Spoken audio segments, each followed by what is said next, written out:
If your home's been sitting on the market longer than you expected, or if you're getting ready to list, you want to avoid the stress of a slow sale. And this video is for you. I'm Nancy Cuddihy, Associate Broker with Premiere Realty Group, right here in the Downriver and Metro Detroit area. Over the years, I've seen the same three mistakes show up again and again. Mistakes that cause homes to sit, prices to drop, and sellers to lose thousands of dollars that they didn't have to lose. The good news, every single one of these is completely preventable. So let's get into it. The first mistake is overpricing your home. This is a big one. All right, mistake number one, and this is probably the most common, is overpricing the home right out of the gate. I get it. Your home means a lot to you. You've raised your family there. You've put money into it, and you want to get back every single penny. It's completely understandable. But here's what the data tells us and what I've seen firsthand. Buyers are informed. They're online, they're watching the market, and they know when a price is off. When a home is overpriced, a couple things happen. First, buyers skip it. They filter it out before they even click on the photos. Second, the home sits. And once the home sits, buyers start to wonder, what's wrong with it? Even if the answer is nothing, the longer that sits, the more negotiating power shifts away from you. And here's something most sellers don't know. The first 2 weeks on the market are your most powerful. That's when buyer interest is at its highest. If you price right, you can attract multiple offers and potentially sell above asking. If you're overpriced, you miss that window entirely, and you'll likely end up accepting less than you would if it was priced correctly from day one. The fix? Work with your agent to look at real comparable sales, not what your neighbor says it's worth or hopes to get, not what Zillow's estimate says, but actual closed sales in your neighborhood in the last 90 days. Price it to attract buyers and let the market respond.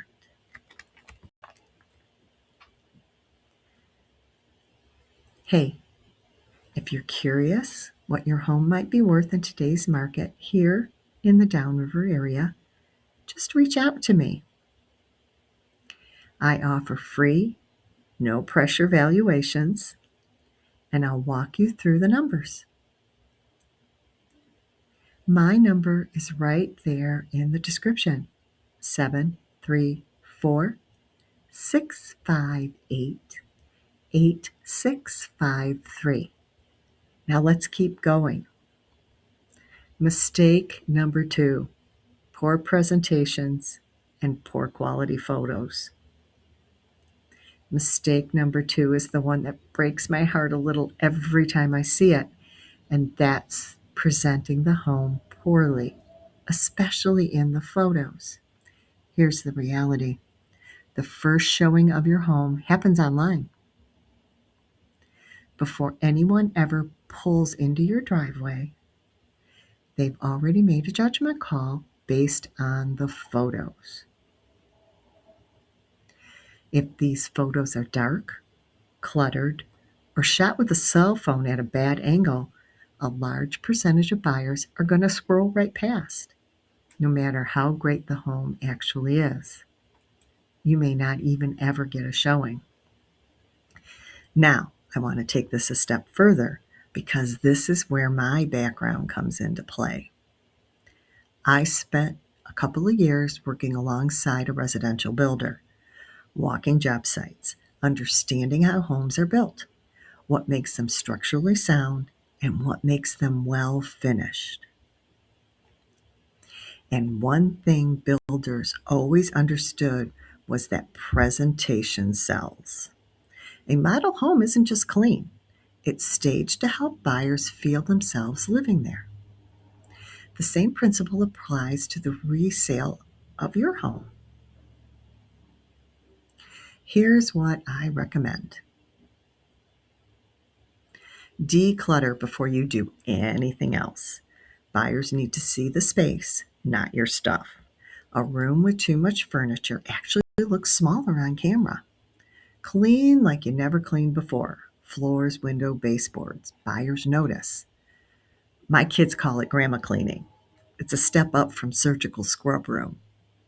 Consider professional staging, even minimally. Sometimes it's just repositioning what you already have. The ROI on staging consistently outperforms its cost. And absolutely use a professional photographer. I always do. Good listing photos aren't a luxury anymore. They're baseline expectation, and they make a measurable difference. I've seen homes that were lovely in person and sit for weeks because the photos just didn't do them justice. Don't let that be your home. Mistake number 3, not disclosing known issues. Mistake number 3 is the one that sellers sometimes don't think about until it's too late, and that's failing to be upfront about known issues with the home. Now, I want to be careful here because I'm not talking about digging up problems that don't exist. I'm talking about the things you already know about. The roof that's getting toward the end of its life, the water heater that's been a little temperamental, the window that sticks, or the crack in the driveway. Those are usually found anyway by the private home inspectors. Here's what I see happen when inspectors try to downplay or even hide things. Builders get into the inspection, the inspector finds it. They always find it because that's their job.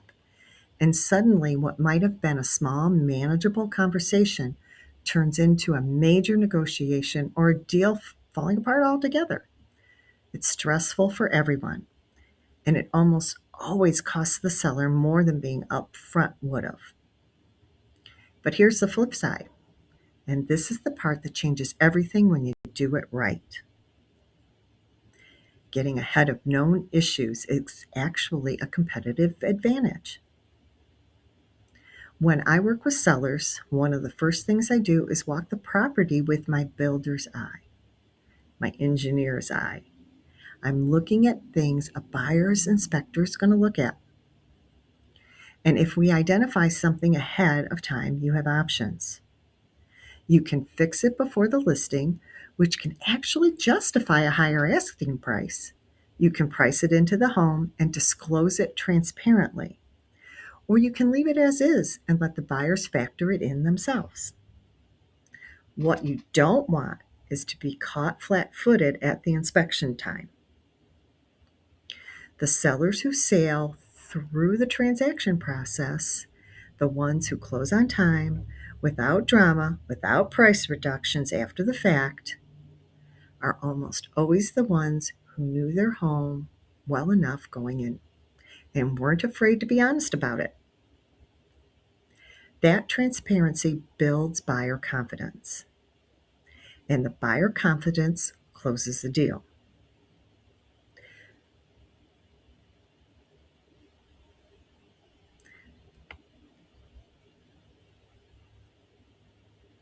So let's recap real fast. The 3 mistakes that cause homes to sit on the market longer than they should. First, overpricing and missing the critical first 2-week window. Second, poor presentation.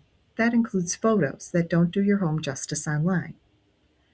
Third, not getting ahead of known issues before the buyer's inspector finds them. They're paid to find them. All 3 of these are fixable. And honestly, all 3 things I help my sellers navigate before we ever put a yard sign up. If you're thinking about selling, Whether it's this spring, this summer, or you're just starting to explore it, I'd love to have that conversation with you. There's no pressure, no obligation, just a real talk about your home, your goals, and what the market looks like right now. You can reach me directly at 734-658-8653 or find me right here on YouTube. If this video was helpful, go ahead and hit that subscribe button. I'm putting out content like this regularly, all focused on helping downriver homeowners make smart, confident decisions about their biggest asset. Thanks so much for watching. I'll see you in the next one.